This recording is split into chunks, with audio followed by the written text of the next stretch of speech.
여호와는 너를 지키시는 이시라. 여호와께서 내 오른쪽에서 내 그늘이 되시나니 낮에 해가 너를 상하게 하지 아니하며 밤의 달도 너를 해치지 아니하리로다.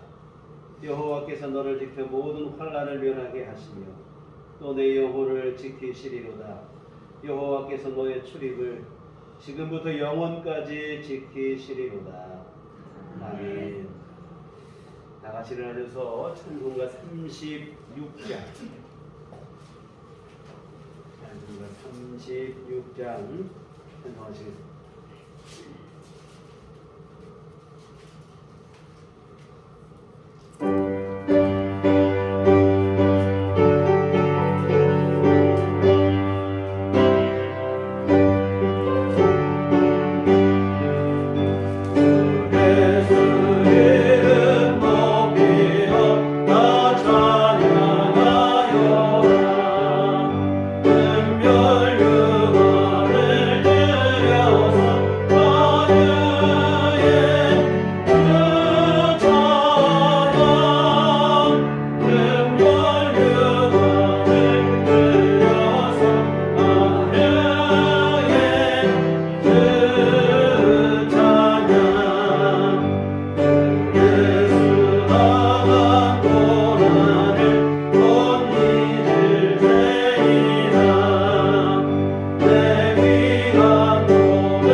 사도신경으로 신앙 고백하시겠습니다. 전능하사 천지를 만드신 하나님 아버지를 내가 믿사오며 그 외아들 우리 주 예수 그리스도를 믿사오니 이는 성령으로 잉태하사 동정녀 마리아에게 나시고 본디오 빌라도에게 고난을 받으사 십자가에 못 박혀 죽으시고 장사한 지 사흘 만에 죽은 자 가운데서 다시 살아나시며 하늘에 오르사 전능하신 하나님 우편에 앉아 계시다가 저리로서 산자와 죽은 자를 심판하러 오시리라. 성령을 믿사오며 거룩한 공회와 성도가 서로 교통하는 것과 죄를 사하여 주시는 것과 몸이 다시 사는 것과 영원히 사는 것을 믿사옵나이다. 아멘. 성시교독은 교독문 93번입니다.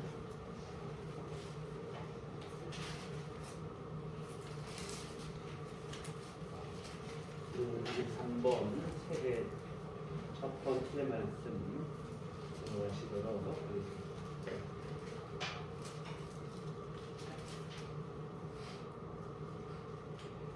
주께서 옛적에 땅에 기초를 놓으셨사오며 하늘도 주의 손으로 지으신 단이니라.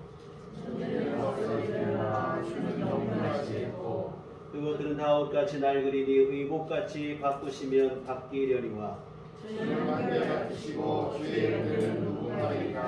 너희는 이전 일을 기억하지 말며 옛날 일을 생각하지 말라. 너희는 유혹의 욕심을 따라 썩어져가는 구습을 따르는 옛사람을 벗어버리고 오직 너희의 신분이 있을때여 하나님을 따라 의와 진리의 거룩함으로 지으심을 받은 새 사람을 입으라. 그런즉 누구든지 그리스도 안에 있으면 새로운 피조물이라. 이전 것은 지나갔으니 보라 새 것이 되었도다. 새 계명을 너희에게 주노니 서로 사랑하라. 내가 너희를 사랑한 것 같이 너희도 서로 사랑하라. 아멘. 성경은 찬송가 3장입니다.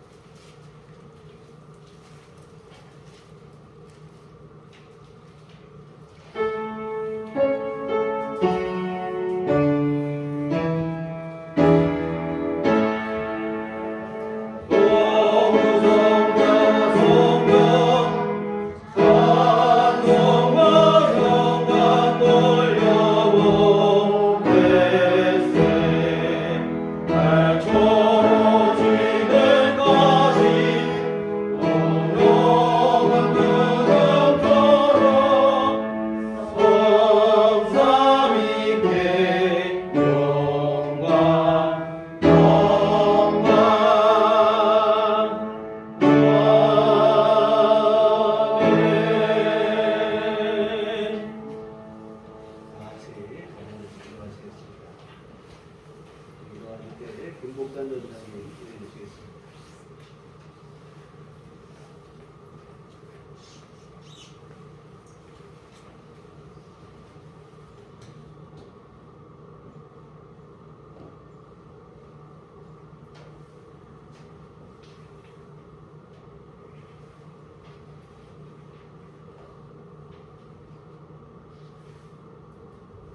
새 노래로 여호와께 찬송하라. 그는 기이한 일을 행하사 그의 오른손과 거룩한 팔로 자기를 위하여 구원을 베푸셨음이로라. 여호와께서 그의 구원을 알게 하시며 그의 공의를 문나라의 목전에서 명백히 나타내셨도다. 그가 이스라엘의 집에 베푸신 인자와 성실을 기억하셨으므로 땅끝까지 이르는 모든 것이 우리 하나님의 구원을 보았도다. 거룩하시고 온유하신 은혜로우신 하나님 아버지께 감사와 영광을 돌립니다. 지난해에도 지켜주신 하나님, 새 2022년도도 주님의 복된 날 주님의 보좌 앞으로 불러주셔서 예배드리게 하시니 참으로 감사합니다. 주님만을 찬양하고 경배합니다. 우리들의 예배를 주고받아 주시옵소서. 사랑의 주님, 2022년도도 올해도 특별히 한국교회를 기억하여 주시옵소서. 한국교회 강단에서 주님의 진리의 말씀만 선포되게 하시고 우리 성도님들은 선포된 말씀을 붙잡고 승리하게 하여 주옵소서. 지난해에는 코로나로 인해 우리 교회가 자주 언론에 오르내렸습니다. 주님, 올해에는 우리 한국교회가 정부의 수칙도 잘 지키고 예배도 잘 드려서 한국교회가 영적으로 삶으로 영향력을 나타낼 수 있도록 인도하여 주시옵소서. 하나님 아버지, 날씨가 매우 춥습니다.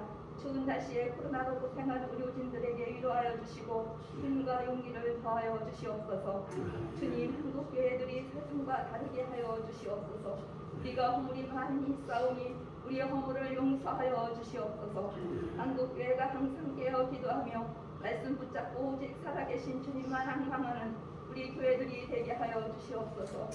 온 성도님들이 깨어 부르짖어 기도하며 영원한 생명이신 주님만 바라보고 삶에서 승리하게 하여 주시옵소서. 코로나 전염병 때문에 힘들지만 예배와 말씀으로 성령 충만함을 입어 늘 올해에도 영에 속한 삶으로 살아가는 성도님들이 되게 하여 주시옵소서. 독수리가 힘차게 날개치며 하늘을 날아올라감 같이 우리 온 성도님들도 여호와 하나님을 앙망하며 천국을 향해 달려갈 수 있도록 흔들리지 않는 믿음을 주시옵소서. 교회와 성도님들이 하나님께서 주시는 영원한 영생의 복을 누리는 한 해가 되게 하여 주시옵소서. 주님, 우리들 교회를 위해 기도합니다. 지난해에는 코로나 전염병 때문에 예배당에 빈자리가 있었습니다. 올해에는 저희가 주님께 기도하면서 전염병에 구속되지 않고 정부의 수칙을 잘 지키면서 예배 드리게 하여 주시옵소서. 주일 예배, 수요 예배, 새벽 기도회가 주님의 은혜로 예배당에 자리가 넘치게 하시옵고 부흥되게 하여 주시옵소서. 코로나로 박혀있던 천국의 문이 활짝 열려지게 하여 주시옵소서. 많은 영혼 있도록 올해에도 은혜를 부어 주시옵소서.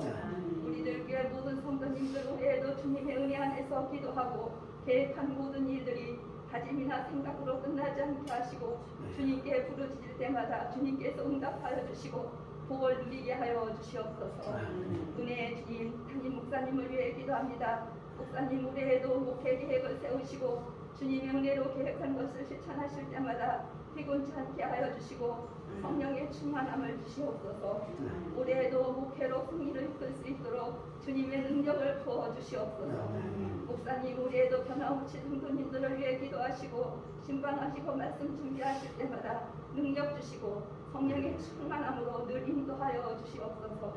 목사님 말씀을 들고 등단에서 선포하실 때 성도님들이 은혜 받게 하시고 우리 삶에서 하나님 아버지께 영광 돌리게 하여 주시옵소서.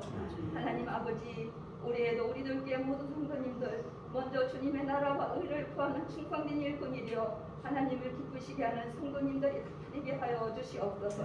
우리를 죄에서 구원하여 주신 예수 그리스도의 이름으로 기도합니다.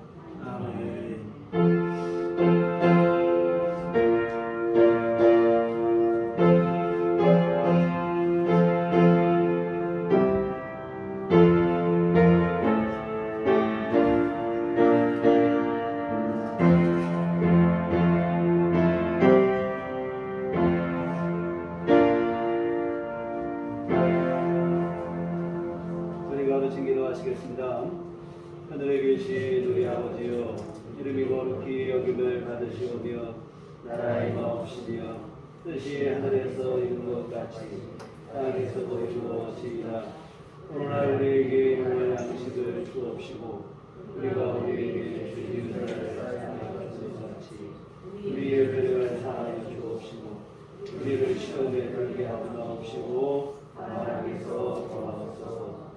나라와 권세와 영광이 아버지께 영원히 있사옵나이다. 아멘.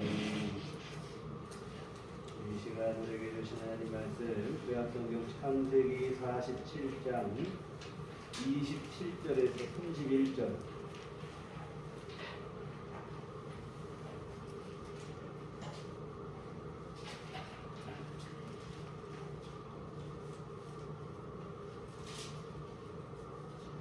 구약성경 창세기 47장 27절에서 31절. 다시 한 목소리 바꿔가시겠습니다. 이스라엘 족속이 애굽 고센 땅에 거주하며 거기서 수고하려고 생육하고 거하였더라. 야곱이 그 땅에 17년을 거주하였으니 그의 나이가 147세라. 이스라엘이 죽을 날이 가까우매 그의 아들 요셉을 불러 그에게 이르되 이제 내가 너에게 은혜를 입었거든 청하노니 내 손을 내 허벅지 아래에 놓고 이레와 성실함으로 내게 행하여 애굽에 나를 장사하게 아니하도록 하라. 내가 조상들과 함께 뒀거든 너는 나를 애굽에서 내어다가 조상의 묘지에 장사하라. 요셉이 이르되 내가 아버지의 말씀대로 행하리이다. 야곱이 또 이르되 내게 맹세하라 하매 그가 맹세하니 이스라엘이 침상거리에서 하나님께 경배하리라. 아멘. 주에 배운 종합평강이 새해에도 교회 여러분과는 함께 하시기를 기원합니다.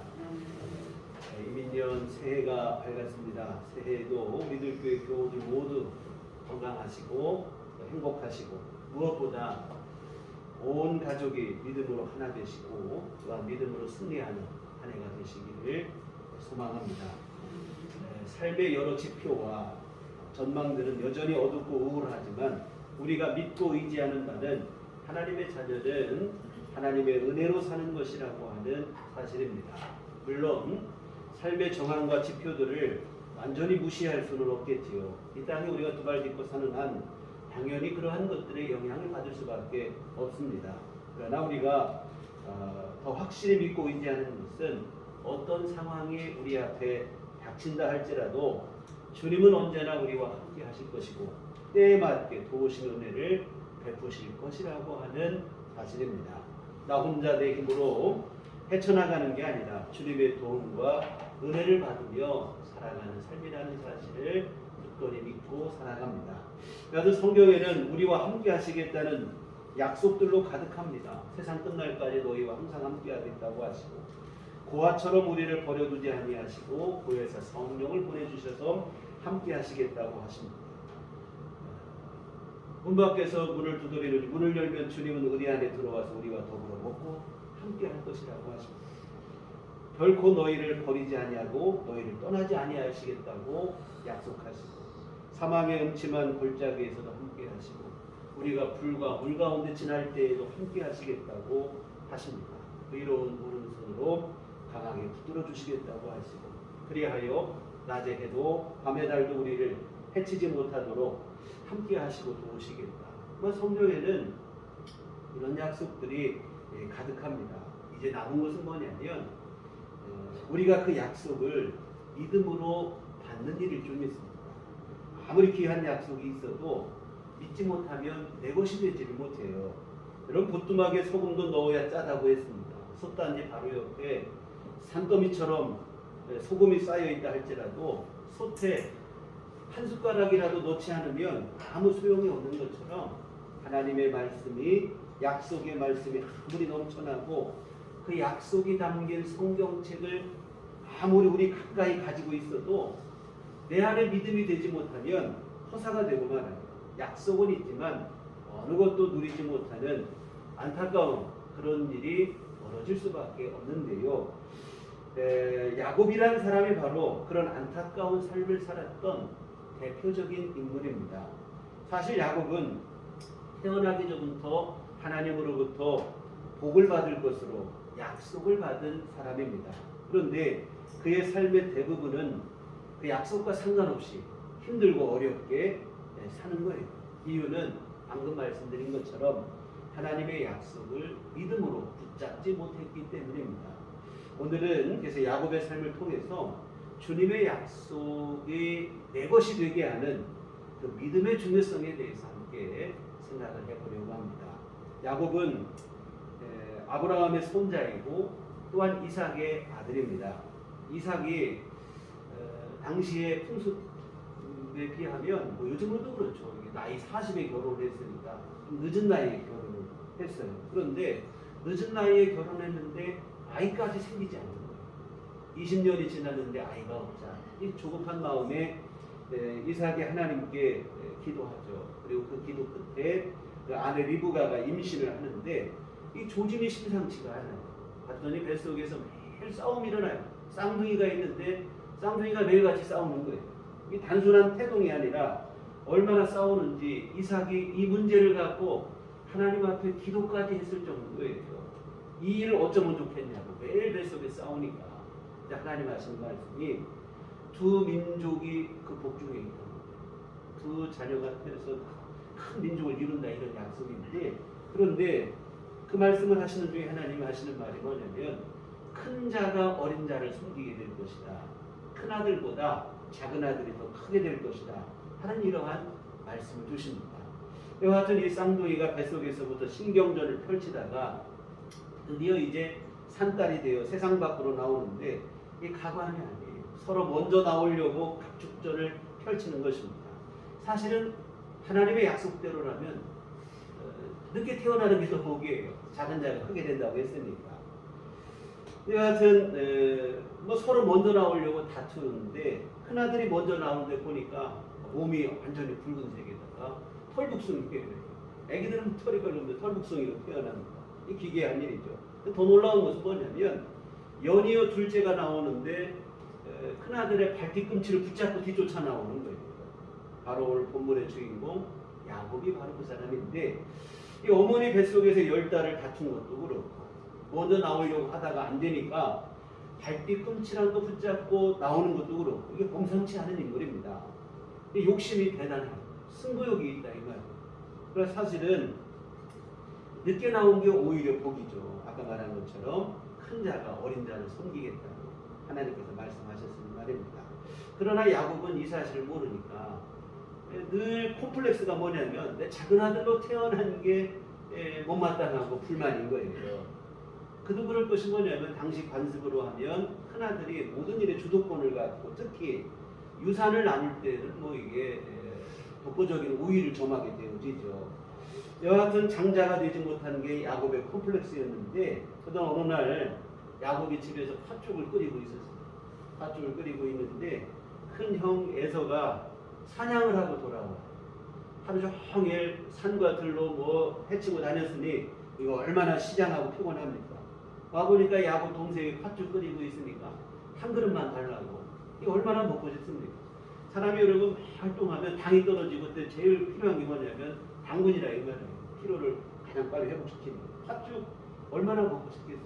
그랬더니 뭐 줄만도 한데 주지를 않는 거예요. 그럼 살살 야곱이 하는 말이 뭐냐면 형이 갖고 있는 장자의 권리를 나에게 넘겨라. 팥죽을 주겠다. 사실 이것은 말도 안 되는 흥정이에요. 장자의 권리는 팥죽 한 그릇과 바꿀 성격의 것이 결코 아니라 이 말이에요. 그런데 예서는 뭐냐면 지금 자기가 배가 고파 죽게 생겼어요. 내가 지금 배가 고파 죽게 생겼는데 장자의 권리가 다 무슨 소용이냐면서 내가 줄 테니 팥죽을 달라고 하면 팥죽 한 그릇과 바꾸는 거예요. 이 세상에서 가장 어리석은 거래를 한 것인데요. 배고픈 것을 이용해서 팥죽으로 장자의 권리를 빼앗다시피 한 야곱도 나쁘지만 그 장자의 권리를 소홀히 여긴 에서가 사실은 더 문제입니다. 여하튼 야곱이 이처럼 집요한 사람이 갚기로 마음먹은 것이 있으면 수단 방법 가리지 않고 자기 손에 반드시 넣고야 마는 사람입니다. 이런 집요함은 결국 형만 속인 게 아니고 나중에는 아버지도 속이게 되는 거예요. 그 아버지 이삭이 늙어서 눈이 다 안 보일 정도가 됐습니다. 이맘쯤 되면 이삭이 생각할 때 내가 이제 하나님께 돌아갈 때가 됐구나. 직감을 하고는 마지막으로 아들들에게 복을 빌어주려고 하는 거예요. 그런데 이삭은 평소 작은 아들 야곱보다 큰 아들 에서를 더 편애를 했습니다. 야곱 본래 에서를 부르는 거예요. 그리고는 너 사냥을 해서 음식을 만들어 와라. 내가 그거 먹고 너에게 복을 빌어주겠다. 원래 은밀하게 먼저 얘기를 합니다. 그런데 낱말은 새가 뜨고 반말은 쥐가 듣는 거예요. 이 얘기를 몰래 나눴지만 이 얘기를 엿들은 사람이 있는데 뭐냐면 어머니 리브가예요. 근데 리브가는 또 아버지와 반대로 작은 아들을 또 편애를 합니다. 보니까 큰 아들이 복을 다 가져가게 생겼거든요. 얼른 야곱을 부르는 거예요. 그리고는 뭐라고 하냐면 너 형인 척하고 네가 복을 받으라는 거예요. 지금 빨리 양을 잡아서 음식 해줄 테니까 사냥해온 척 하고 갖고 들어가고 또 옷을 형의 옷을 입고 털과 목에는 또 털을 붙여서 털북숭이 형인 것처럼 위장을 하고 이 아버지가 눈이 안 보인다는 것을 이용해 가지고 아버지를 속이는데 이 어머니와 아들이 합작을 해서 아버지를 속이는 거예요. 여하튼 야곱은 눈이 안 보이는 아버지의 약점을 이용해서 아버지를 속이고 형 에서에게 돌아갔어야 될 복을 가로채기에 성공을 합니다. 이 보통 집요한 사람이 아니죠. 그런데 여러분 야곱이 이 일로 그러면 복을 받았느냐? 그렇지를 못해요. 이 복을 받아야 되는데 오히려 그 일 때문에 고향집을 떠나는 신세가 되는 거예요. 형 에서가 동생이 자기 복을 가로챈 것을 알고는 그냥 뭐 벼르는 거예요. 가만두지 않겠다고. 근데 아버지 돌아가실 날이 얼마 안 남았는데 아버지 장례만 치르고 나면 내가 가만히 두지 않겠다고. 이 상황이 이렇게 되니까 부모님 입장에서는 참 큰일이거든요. 큰아들은 큰아들대로 이래서 문제고 작은 아들은 이렇게 되니까 또 문제고 잘못하면 두 아들을 다 잃어버리게 생겼으니까 그 부모님이 결정을 하기를 야곱을 애갓집으로 보낼 것을 결정을 합니다. 에서의 큰아들의 화가 풀릴 동안 그때까지 잠시 외갓집에 가서 피해 있으나 여하튼 복을 받을 줄 알고 한 일인데 오히려 고향을 떠나 도망치는 신세가 되고 말아요. 그런데 여러분 이 형을 피해 외갓집으로 가는 그 길에서 야곱은 생각지 않은 영광스러운 꿈을 꾸게 돼요. 이 빈들에서 방을 맞게 되니까 돌을 베개 삼고 하늘을 이불 삼아서 풍찬 노숙을 하게 되는데 그 초라한 잠자리에서 영광스러운 꿈을 꾸게 됩니다. 꿈속에 보니까 하늘에 연결된 사닥다리가 그리고 그 사닥다리에는 천사가 오르락내리락하고 그 사닥다리 끝을 보니까 하나님이 계시는데 하나님께서 야곱에게 말씀을 하시는데 무슨 얘기를 하시냐면 야곱의 후손이 티끌같이 많아지게 될 것이고 그리고 그 후손으로 말미암아 땅의 모든 족속이 복을 받을 것이라고 말씀하십니다. 이것은 여러분 하나님께서 아브라함을 부르실 때부터 하신 약속이에요.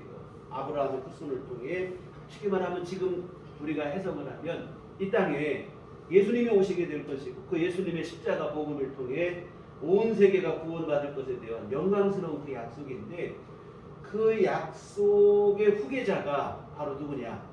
야곱이 될 것이다. 이런 말씀입니다.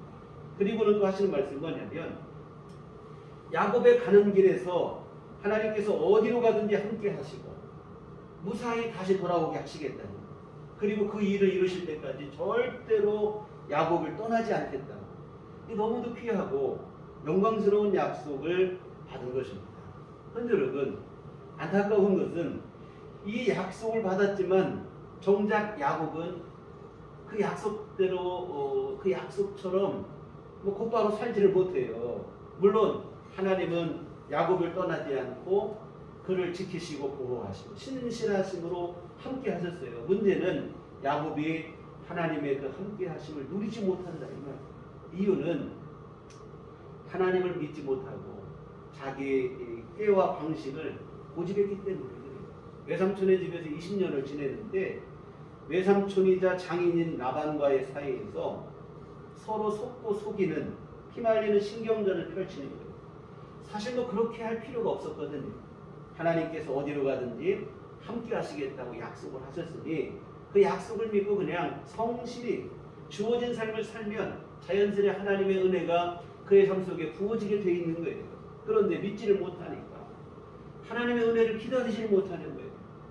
자기가 나서서 온갖 수단 방법 다 동원해서 속고 속이는 진흙탕 싸움을 싸우는 거예요. 이게 얼마나 피곤한 일이냐 이 말입니다.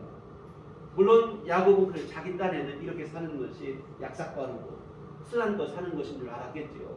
사실은 스스로 자신을 피곤하게 만드는 그런 일이 되고 말았습니다. 이와 같은 야곱이 삶을 보면 가는 곳마다 평화가 없어요. 좌충우돌의 삶을 살아갑니다. 순탄하게 하나님의 은혜를 입는 삶을 얼마든지 살 수 있는 사람이었는데 자기가 너무 나서고 고집을 부리는 바람에 가는 곳마다 평지풍파를 일으키는 거예요. 외갓집에서 20년을 살고 고향으로 돌아올 때도 마찬가지예요. 자기 욕심과 고집을 그때도 내려놓지 못해요. 결국 하지 않아도 되는 고생을 스스로 자초하고 마는데 형 에서를 만나기 전에 지나친 두려움으로 얼마나 스트레스를 받습니까? 또한 딸 디나는 세겜성에서 겁탈을 당하는 일을 겪기도 하고 큰아들이 성호를 범하는 일도 있고 사랑하는 아내 라헬은 베냐민을 낳다가 죽기도 하고 여하튼 우환이 끊이지는 않습니다.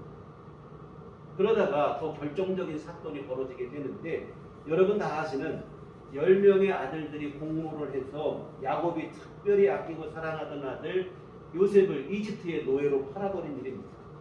노예로 팔아버리기는 아버지에게는 짐승에게 찢겨 죽었다고 거짓말로 둘러대는 거죠.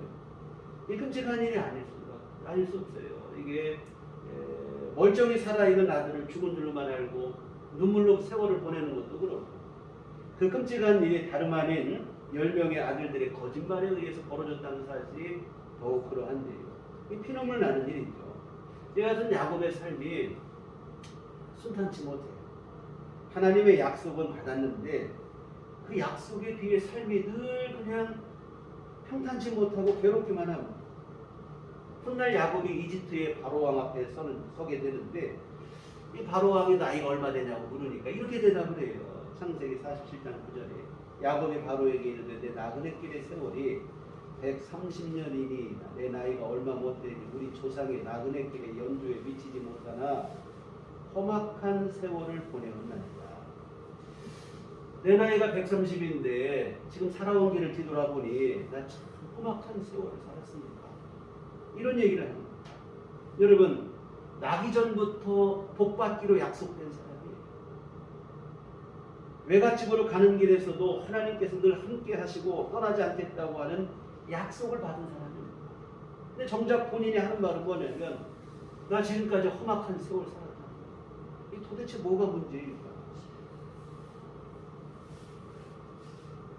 하나님께서 약속을 지키시지 않은 건가? 그렇지 않아요. 앞에서 말씀드린 것처럼 하나님은 언제나 신실하게 약속하신 대로 그 약속을 이행하셨습니다. 야곱에 가는 길에는 함께 하시고 보호하시고 외삼촌의 집에 지낼 때도 그렇고 돌아오는 길에도 그렇고 약속하신 대로 늘 함께 하시며 그를 지켜주셨습니다. 그럼 뭐가 문제일까? 하나님은 지켜주셨다는데 본인은 험악한 세월 보냈다고 하니 문제는 다른 게 아니에요. 야곱이 너무 설치고 나서는 하나님의 함께 하심과 도우심을 믿고 기다려야 되는데 도무지 믿지도 못하고 기다리지도 못하는 거예요. 본인이 너무 나서는 거예요. 자기 욕심과 고집으로 온갖 수단 방법을 다 동원하여 자기 멋대로 하다 보니까 하나님의 은혜가 누려지지 않아요. 이 야곱의 삶을 보면서 이 떠오르는 장면이 있어요. 부모님의 손을 놓고 자기 멋대로 나대려고 하는 철부지 어린아이의 모습이에요. 아주 어릴 때 그럴 때가 있어요. 호기심 많이. 미꾸라지처럼 손을 막 빼고는 막 자기 멋대로 다니는 거예요. 이런 철부지 아이들을 데리고 밖에 나간다는 게 돌보기가 참 쉽지 않은데요. 이맘때 그맘때 어린아이들이 정형외과에 오는 이유 중에 하나가 뭐냐면 팔이 빠져서 오는 경우가 상당히 많아요. 자기 멋대로 가려고 하는데 뭐 어떤 때는 놔둬도 괜찮죠. 안전한 데서는. 근데 어떤 경우에는 위험할 때가 있고 팔이 빠져서 부모가 강하게 붙잡고 당겨야 될 때가 있어요. 그러다가 팔이 빠져. 분명히 부모님은 위험으로부터 자녀들을 잘 돌본 거예요. 근데 정작 아이는 팔이 빠지는 고생을 하는 것입니다. 야곱의 경우가 꼭 그래요. 원체 자기 멋대로 고집부리는 야곱이다 보니까 하나님께서 이런 야곱의 삶을 인도하시기가 여간 힘든 게 아니에요. 어떤 때는 하나님께서 팔이 빠질 줄 알면서도 강하게 붙잡아야 할 때도 있었고 자기 멋대로 가다가 넘어지고 수렁에 빠지기도 했던 때도 있었던 거예요. 결국 야곱은 다른 건 다 잊어버리고 나 아픈 것만 생각하고 내가 험악한 세월을 보냈다. 이렇게 고백하는 거예요. 하나님의 은혜가 없는 건 절대로 아닙니다. 정작 본인만 그 은혜를 보지 못하고 누리지 못하는 거예요.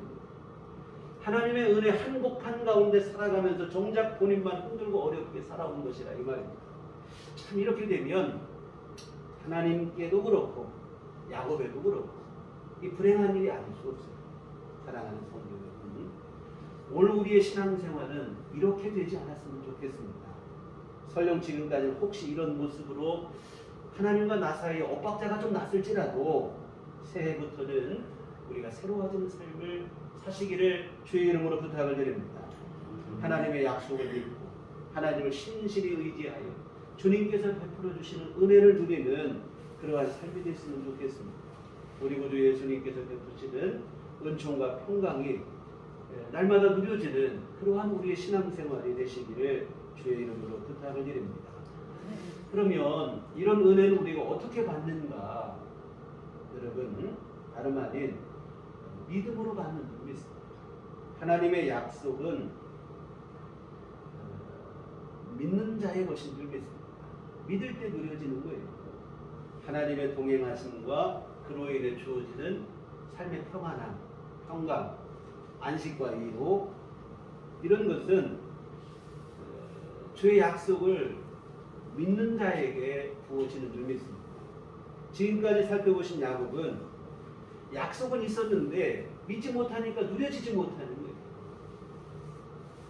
하나님께서 함께 하시는데도 혼자만 모르는 거예요. 자기만 모르고 혼자 발버둥 치면서 자기 혼자 그냥 고생을 했다 이 말입니다.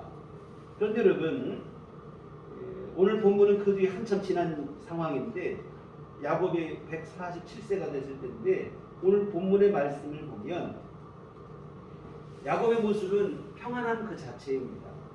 험악한 세월이라고 자평했던 지난날과는 전혀 다른 모습으로 참 평안을 누리고 있어요. 오늘 본문은 사랑하는 아들 요셉에게 남기는 야곱의 유언인데 먼저 29절을 보시면 이스라엘이 죽을 날이 가까움에 그의 아들 요셉을 불러 그에게 이르되 이제 내가 내게 은혜를 입었거든 청하노니 내 손을 내 허벅지 아래에 놓고 인애와 성실함으로 내게 행하여 애굽에 나를 장사하지 아니하도록 하라. 내가 조상들과 함께 눕거든 너는 나를 애굽에서 메어다가 조상의 묘지에 장사하라. 요셉이 이르되 내가 아버지의 말씀대로 행하리이다.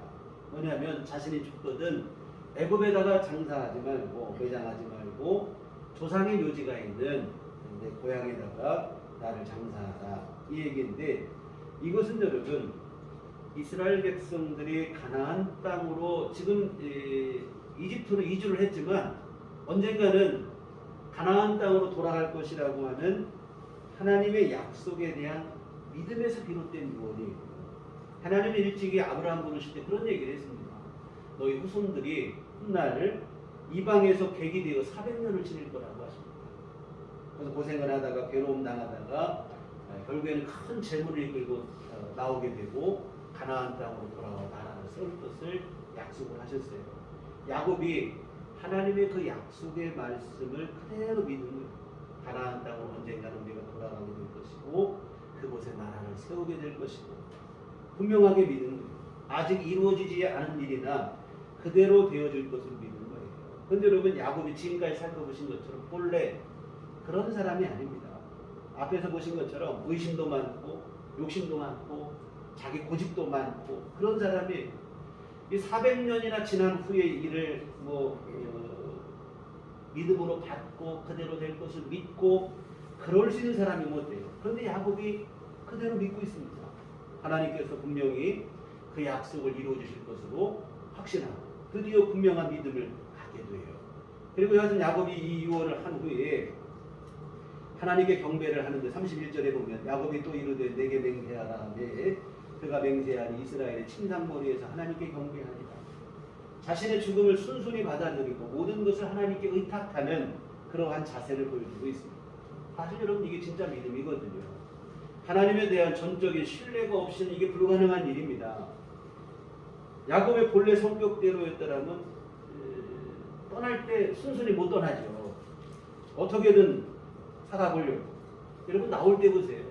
형의 발뒤꿈치를 붙잡고라도 태어난 사람이니 죽을 때도 순순히 못 떠나죠. 그런데 여러분 지금 본문에 기록된 야곱의 모습은 전혀 그런 게 없어요. 누구보다도 평안하게 또한 차분하게 마지막을 정리하고 있습니다. 믿음의 결과예요. 하나님에 대한 전적인 신뢰가 생기게 됐습니다. 그러니 죽음 앞에서도 평안하게 되는 거예요. 사실 여러분 죽음 앞에 서는 일이 보통 일이 아니잖아요.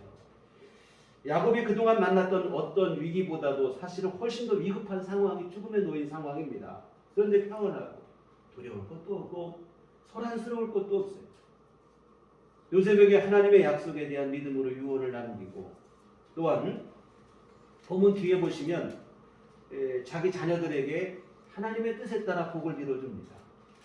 앞에서 보신 것처럼 야곱의 아버지 이삭은 하나님의 뜻을 어기고 큰 자에게 복을 빌어주려고 그랬어요. 작은 자가 더 크게 될 거라고 했는데 이삭은 자기 욕심대로 큰 아들에게 복을 빌어주려고 하는 그 실수를 했지만 야곱은 그런 실수 범하지 않아요. 하나님의 뜻에 순종하여 12 아들들에게 복을 빌어줍니다. 그래서 이렇게 주변을 다 정리하고 하나님의 부르심 앞에 순종하여 평안히 하나님의 품으로 돌아가게 되어지는데요. 하나님에 대한 전적인 신뢰가 가져다준 결과인 줄 믿습니다. 언제나 함께 하시고 그의 삶을 책임져 주신다고 하시는 하나님의 약속에 대한 분명한 믿음이 있기에 이와 같은 은혜로운 죽음 이렇게 평안할까요? 이런 일이 가능하게 되어진 줄 믿습니다. 그래서 지금까지 살아왔던 우여곡절만은 좌충우돌의 삶과는 전혀 다른 진정한 평안을 누리는 그러한 모습으로 마지막을 정리를 하게 되어지는데요. 그러면 그렇게도 세속적이던 야곱이 또한 육신적이던 야곱이 어떻게 이러한 믿음의 사람이 될 수 있었는가? 참 믿음이 안 들어가는 사람이거든요, 야곱이. 그런데 오늘 본문을 보면 믿음의 사람이 됐어요. 무엇이 그렇게도 세속적이고 육신적인 야곱을 믿음의 사람이 되게 했는가? 다름 아닌 요셉의 일 때문에 그렇습니다. 요셉의 사건이 큰 전환점이 되는 거예요. 사랑했던 아내 라헬이 죽고 난 다음에 이 야곱은 라헬이 낳은 아들 요셉에게 과도할 정도로 집착을 했습니다. 티가 나게 편애를 했죠. 채색 옷을 입히고 형제들이 다 양을 치러 나갔을 때도 옆에 끼고 어떻게든 지켜보겠다고 들러도 내보내지 않고 그렇게 살았어요. 근데 이렇게 애착을 갖고 나름대로 최선을 다했지만 결과적으로는 그 아들을 지켜주지 못했습니다. 오히려 자기는 뭐 딴에는 사랑을 했다는 것이 형제들 간의 불화를 조장하여 결국 요셉을 이집트의 노예로 팔려가게 하고 말았을 뿐이라 이 말입니다. 여하튼 자기는 뭐 한다고 했는데 지켜주지 못해요. 오히려 22년 세월 동안 살아있는 아들을 죽은 줄 알고 슬퍼하기만 했을 뿐이지 해준 게 아무것도 없어요. 못 해줬다 이 말입니다. 그런데 그 세월 동안에 보니까 하나님께서 자기는 아무것도 못했는데 요셉을 지켜주신 거예요.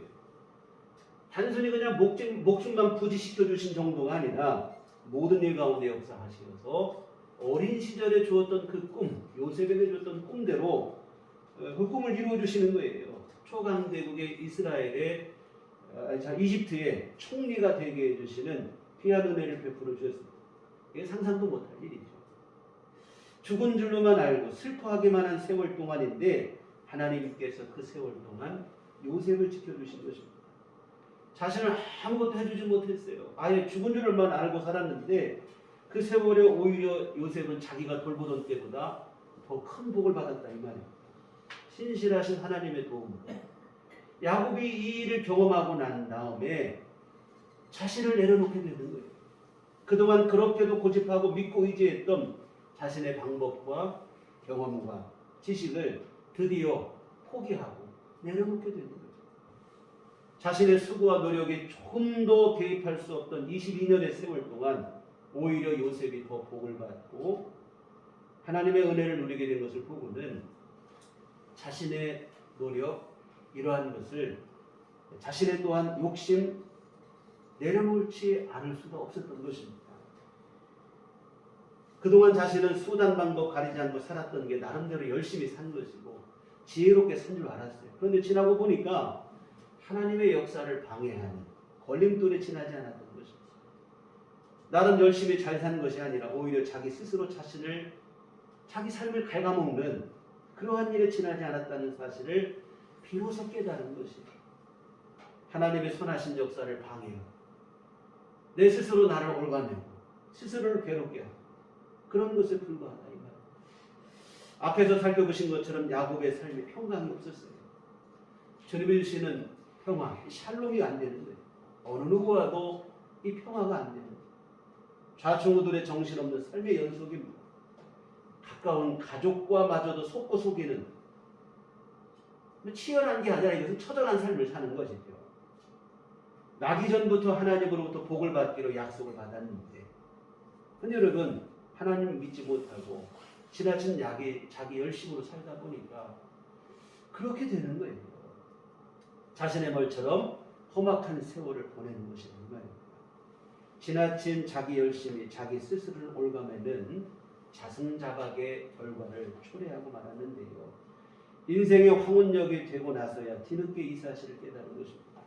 요셉의 사건을 계기로 야곱은 드디어 자신을 내려놓고 하나님 앞에 전적으로 믿음으로 나오며 자신의 삶을 영원까지도 하나님께 의탁하는 그 믿음이 되어서 죽음 앞에서도 참 평안을 유지하고 안식을 누리게 되어진 줄 믿습니다. 사랑하는 성도 여러분, 하나님의 약속은 언제나 분명합니다. 우리와 함께 하시겠다. 떠나지 않고 도우시겠다. 문제는 여러분, 우리가 삶의 매 순간에 그 약속을 믿음으로 붙잡고 있는가 하는 것이에요. 아무리 하나님의 약속이 분명해도 오늘 우리 안에 믿음이 없으면 허사가 되고 맙니다. 믿음으로 붙잡지 못하면 어느 것도 내 것이 되지 못하고 오늘 본문의 야곱처럼 하나님의 분명한 약속을 나기 전부터 받았음에도 오히려 평강이 없는 험악한 세월을 살아가게 되는 것입니다. 여러분, 내 힘과 방법이 이게 얼마나 무력한 것인지를 분명히 깨달았으면 좋겠습니다. 우리 자신에 대한 어찌 보면 이게 처절한 실망감이죠. 오늘 우리 자신에 대한 처절한 실망감을 맛보아야 하나님에 대한 진짜 믿음을 갖게 되는 줄 믿습니다. 흔히 바닥을 쳐야 다시 올라간다고 하는데요.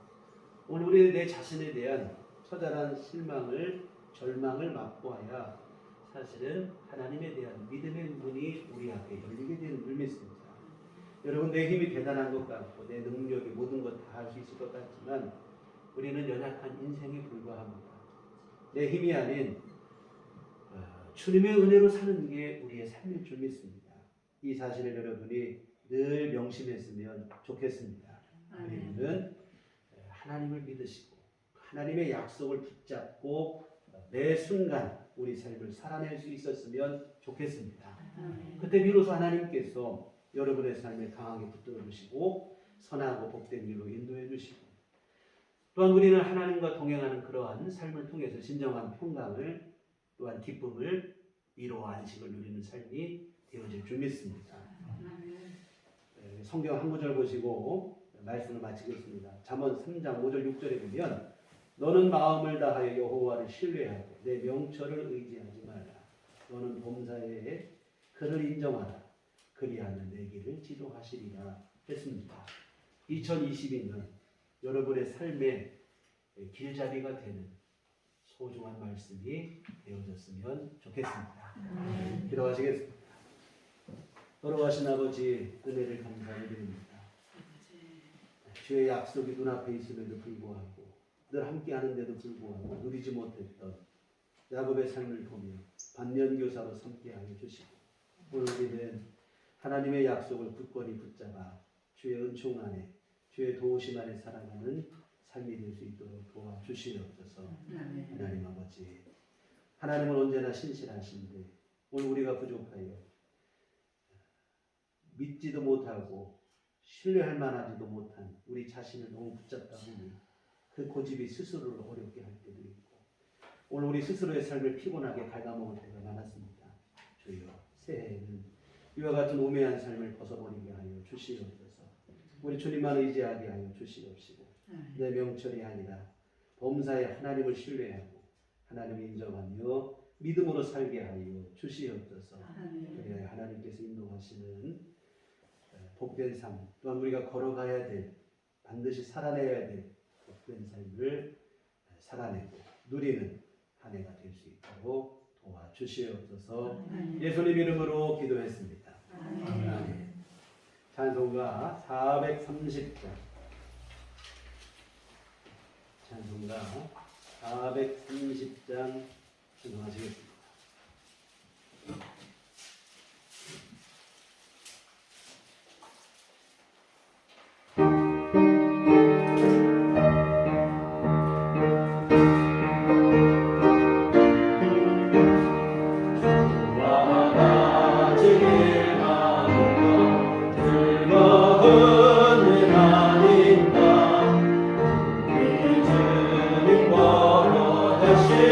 밝아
기도하시겠습니다.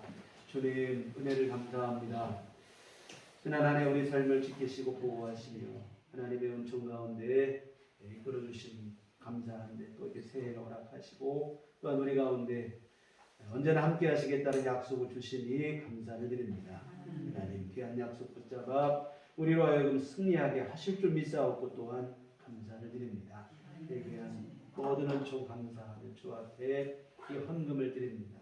하나님 기뻐 받아 주시옵소서. 쓰이는 곳에 복을 내려 주시옵소서. 또한 아버지 정성껏 헌금을 드리고 오늘 몸과 마음과 시간과 정성을 드려 주 앞에 예배한 모든 신령들을 또한 기뻐 받으시며 한량없는 은총을 베풀어 주시되 늘 함께 하시고 우리 삶을 도우시고 하나님 지도하시고 선하고 복된 길로 인도하여 주시옵소서.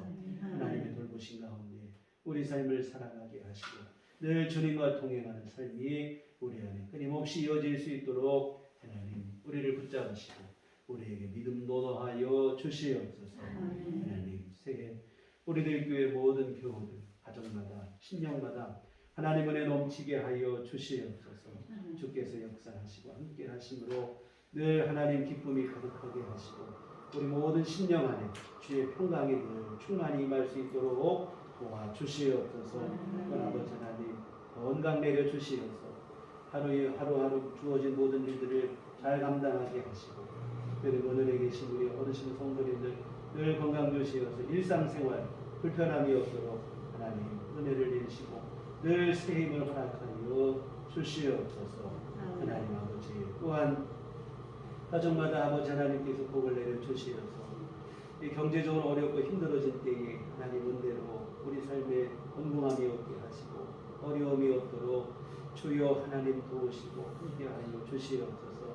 주께서 일용할 모든 것을 때마다 맞게 공급해 주시옵소서. 주 안에서 참 평안을 누리는 귀한 삶이 될 수 있도록 주님이 도우시고 아버지 함께하여 주시옵소서. 아버지 하나님 무엇보다 우리 온 교우들 가정마다 믿음으로 하나 되는 귀한 복을 내려 주시옵소서.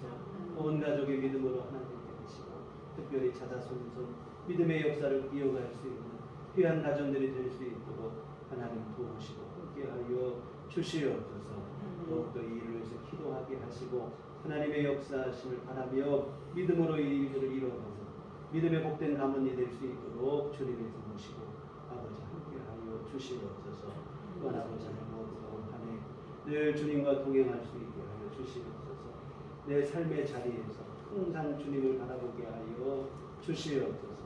가정에서 일터에서 사람들과의 관계 속에서 특별히 갈등이 벌어지는 그러한 상황 속에서 더욱 주님 바라보게 하시고 주님은 내가 어떻게 하기를 원하시는가를 생각하며 믿음으로 우리 삶을 신실하게 잘 살아낼 수 있도록 하나님 도와 주시옵소서.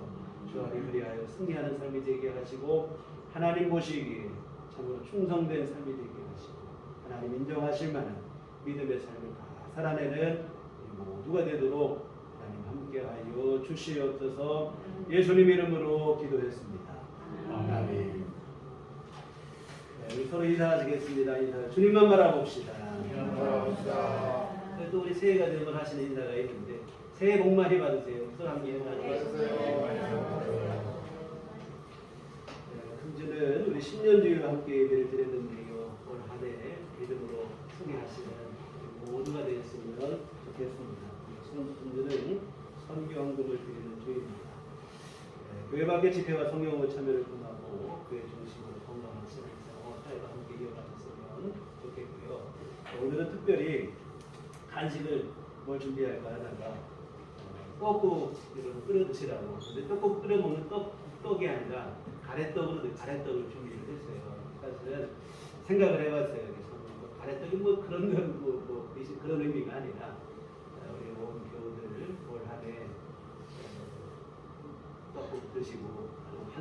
드시고 건강하게 잘 사셨으면 하는 그런 생각으로 준비를 했습니다. 그런데 이게 쌀을 잘못 갖다가 줘가지고 찹쌀이 들어가지고 이게 끓여 먹지는 못해요. 그냥 드셔요. 풀어져요. 찹쌀이 들은 줄 모르고 떡을 맡겼더니 이게 풀어져가지고 그냥 가래떡으로 드시면서 바라기는 우리들 온 교우들 우리 어르신들도 많으신데 올 한 해도 건강하셔서 하나님을 존경하는데 잘 지내셨으면 좋겠습니다. 이게 작년 한 해 많은 분들이 우리 성도님 중에 우리 교회에 비해서 많이 돌아가셨어요. 돌아가신 걸 생각하니까 뭐 주님 부르시는 데는 어쩔 수 없어요. 그런데 참 서운한 마음이 그러더라고요. 그래서 우리 성도님들 피곤하면 건강하셔서 올 한 해도 하나님 은혜 가운데 잘 지내시고 특히 우리 어르신 성도님들 무병장수 하셨으면 좋겠다 하는 마음으로 늘 기도하도록 하겠습니다. 하여튼 이제 들어가셔서 맛있게 잘 드시고 건강하시기를 부탁드립니다. 우리 다 같이 일어나셔서 서로를 축복하시며 평안을 너에게 주노라. 전하시고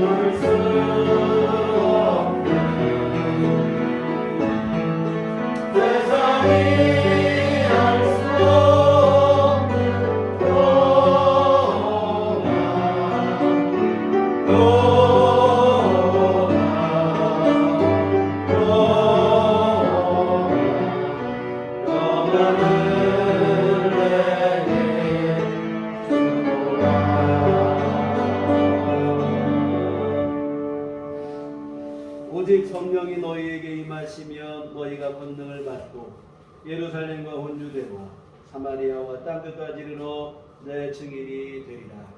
내가 주의 증인이 되겠습니다. 이제는 우리 주 예수 그리스도의 구속의 은혜와 하나님 아버지의 그 크신 사랑하심과 성령님의 이루어진 역사 감화 감동 충만하시며 주의 피로 세우신 우리들 교회 의와 새해를 기쁨으로 맞이하며 하나님과 늘 동행하기를 다짐하고 주의 은총을 누릴 것을 기대하고 소망하며 나아가는 주의 사랑하는 모든 자녀들의 심령 위에 지금부터 영원토록 함께 계시기를 간절히 축원하옵나이다. 아멘.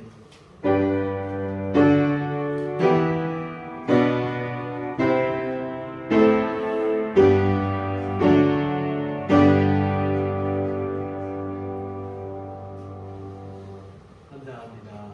오늘 주일 날 예배를 마치도록 하겠습니다.